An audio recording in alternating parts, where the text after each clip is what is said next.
For 70 years, this standard 12-story structure sat quietly in downtown Chicago. Every architectural blueprint confirmed its dimensions. Every employee trusted its floors. It was a place defined by rigid geometry, routine night shifts, and concrete facts.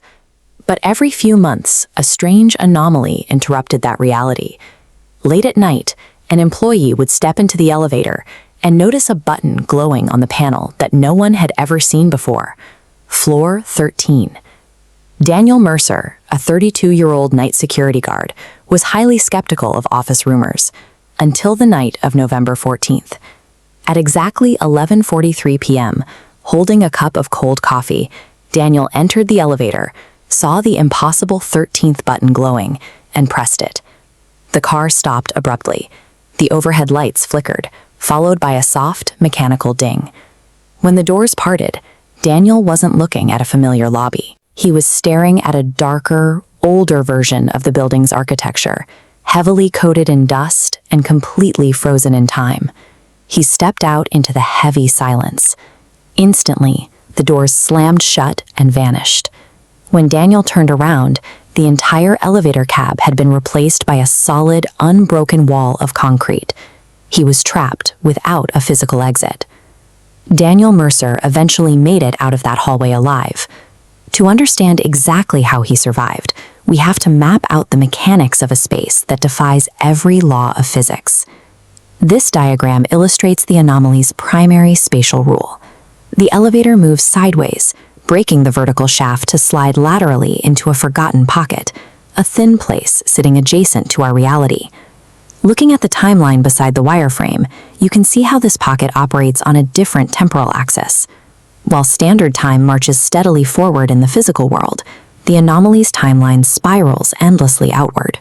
A single minute on a real-world clock dilates into hours or even days inside this space. But the corridors aren't empty. Scattered throughout the heavy darkness are dozens of motionless figures wearing old-fashioned office clothing. They stand perfectly still, completely silent, with smooth, blank skin where their faces should be. These entities are not native to this dimension. They are the accumulated total of missing persons connected to the city. Regular people who took a wrong turn, stepped into the wrong elevator, and fell through the cracks of the real world. The environment acts as an architectural acid. The longer a victim is trapped there, the more the dimension dissolves their memory and physical identity, slowly processing them until they become permanent structural fixtures of the building itself. A massive entity patrols this ecosystem. It is impossibly tall, bending its long limbs unnaturally to fit beneath the low office ceilings, with a complete, dark void where a face should exist. This predator hunts using psychological bait. It learns and mimics the voices of its prey, whispering their names in the exact tones of their loved ones to lure them out of hiding. Absolute, unbroken silence is the only defense against it. Escaping this space requires exploiting a strict mechanical flaw in the dimension. The portal back to the physical world, the elevator, only reappears at exactly 3:33 a.m. As shown in this interface, that escape window is brutally unforgiving.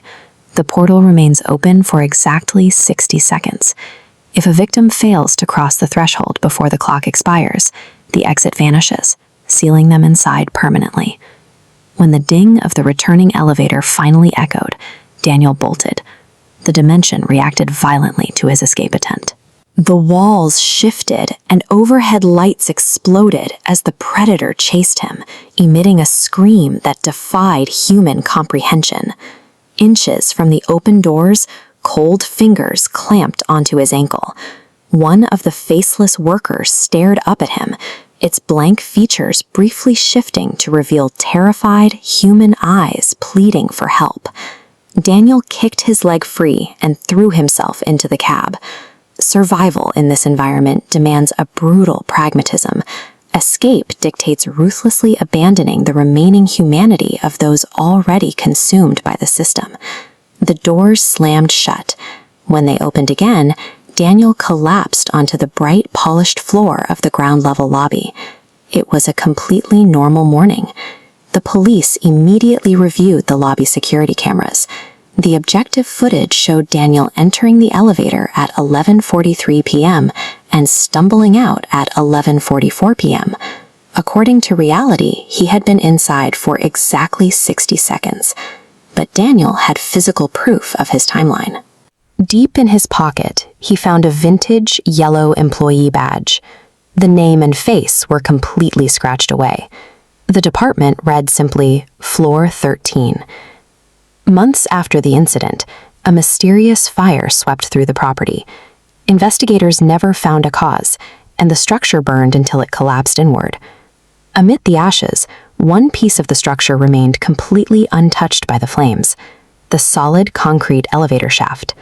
Late at night, cleanup crews would occasionally hear the faint ding of an arriving cab, despite there being nowhere left for it to travel.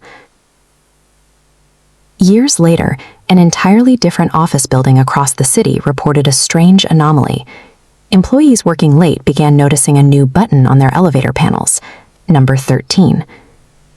Floor 13 is not a static architectural space. It operates like a parasite, detaching from dead hosts and migrating to new ones. It serves as a permanent trap waiting in the margins of the corporate world, quietly collecting anyone who happens